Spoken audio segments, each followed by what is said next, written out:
Okay, सो मैंने कल की अवतार and rise of artificial intelligence Skynet इस ईथरनेट उसके बारे में बताया पिछले वीडियो में। तो अभी मैं वीडियो बना रहा हूँ ऑन कल की अवतार एंड क्लाइमेट चेंज। तो हमको पता है ग्लोबल वार्मिंग की वजह से हर जगह गर्मी बढ़ रही है और गत कुछ वर्षों से पोलर आइस कैप्स भी मेल्ट हो रहे हैं, हिमालय ग्लेशियर्स भी मेल्ट हो रहे हैं। बोल रहे हैं कि सी लेवल यानी समुद्री तल जो है वो बढ़ रहा है। तो ये ऐसा क्यों हो रहा है? तो नॉर्मल अगर हम साइंस के हिसाब से जाएंगे तो सूरज की वजह से हो रहा है या धरती का ही आइस एज साइकिल के वजह से ऐसा हो रहा है या साइंटिफिक रीज़न कुछ ढूंढने का कोशिश कर रहे हैं। लेकिन ये बात नहीं है, इट इज़ अबाउट कल की अवतार कॉन्शियसनेस।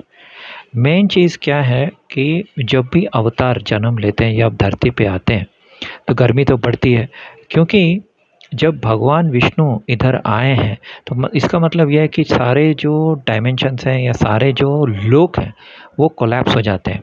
सारे देवी देवता भी इधर आ जाते हैं, इंसान के अंदर आ जाते हैं, इंसान के रूप में आ जाते हैं, कल के अवतार इंक्लूडेड। कल के अवतार तो विष्णु के अवतार हैं तो वो तो वैसे भी आएंगे, लेकिन अपार्ट फ्रॉम इट देवी देवता भी इधर धरती पे ही होंगे। अगर सब इधर ही होंगे तो ऊपर लोग कैसे रहेंगे? तो लोग जो भी सोचता है कि जनलोक महरलोक ये सब वो नहीं रहेगा। तो सारे ज़ीरो पॉइंट सिंगुलैरिटी में कोलैप्स हो जाएगा और उसकी वजह से क्या होगा कि सोल की जो ऊर्जा है, आत्माओं की जो ऊर्जा है, उस ऊर्जा की वजह से इधर धरती में बहुत ज़्यादा गर्मी बढ़ जाएगा। सो ये मेरा डिकोडिंग है जो 2016 में ही मुझे डिकोड हुआ था कि सिर्फ 2 डायमेंशंस बचे हैं, 3D और 4D। 5D भी नहीं बचा है एक्चुअली। लेकिन हाँ, हम ले सकते हैं ऐसे 5D जस्ट ऐसे कॉन्सेप्ट, जैसे कि आकाश तत्व 5D। Otherwise there is no physical 5D की जहाँ कोई जा सकता है, क्योंकि अभी हम सब एक ब्लैक होल के अंदर ट्रैप हो गए हैं। सो सिंगुलैरिटी बोलते हैं उसको। ब्लैक होल से कहीं कुछ बाहर नहीं जा सकता, कुछ अंदर नहीं आ सकता। ओके, सो ब्लैक होल के अंदर एक हाइपर क्यूब है। उस क्यूब में सारे जो प्रेतात्मा हैं वो सब ट्रैप्ड हैं और उसके अंदर जो 3D है उस 3D भूतल पे हम हैं। सो भूतल है, फिर 4D है जहाँ सारे आत्माएं हैं या स्पिरिट्स हैं, उसके बाद ब्लैक होल है। इसलिए जब नील आर्मस्ट्रॉन्ग गया था आकाश में तो वो चांद पे कदम नहीं रखा, वो फेक मून लैंडिंग। क्योंकि जब वो वापस आया, और आप उसका इंटरव्यू देख सकते हैं, यूट्यूब में मिल जाएगा, वो बहुत बिल्कुल भी खुश नहीं था। वो बहुत ही अचंभित था और ऐसे बैठा हुआ था जैसे कि उसको सांप ने काट लिया है। ये बहुत ही अचंभित था। उससे पूछा गया कि कैसा लग रहा था आपको? नहीं, हाँ ऐसे ठीक है, दिख रहा था।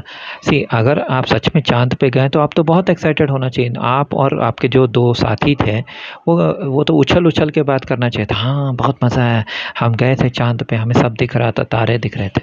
लेकिन वो सोच-सोच के बात कर रहा था। तो बॉडी लैंग्वेज एक्सपर्ट्स ये भी बोलते हैं कि जब आप ज़्यादातर अपना राइट ब्रेन यूज़ करते हैं, ऐसे-ऐसे करते रहते हैं, तो दैट मीन्स आप सोच रहे हैं, सोच के बता रहे हैं। मतलब जो नहीं है उसको आप क्रिएट कर रहे हैं। ये कुछ नागार्जुना का मूवी था मेंटलिस्ट, उसने किरदार निभाया था, तो उसने वैसा ही डिकोड किया। आदमी अगर लेफ़्ट साइड देख रहा है तो वो लेफ़्ट, मतलब ऐसा ही कुछ था। लेफ़्ट में देख रहा है लॉजिकल ब्रेन यूज़ कर रहा है, राइट देख रहा है तो क्रिएटिव ब्रेन यूज़ कर रहा है। तो दैट मीन्स आर्मस्ट्रॉन्ग कभी चाँद पे गया ही नहीं था। तो इन सारी चीज़ों से, और मुझे ऑटोमेटिक डिकोड डाउनलोड हुआ था 2016 में।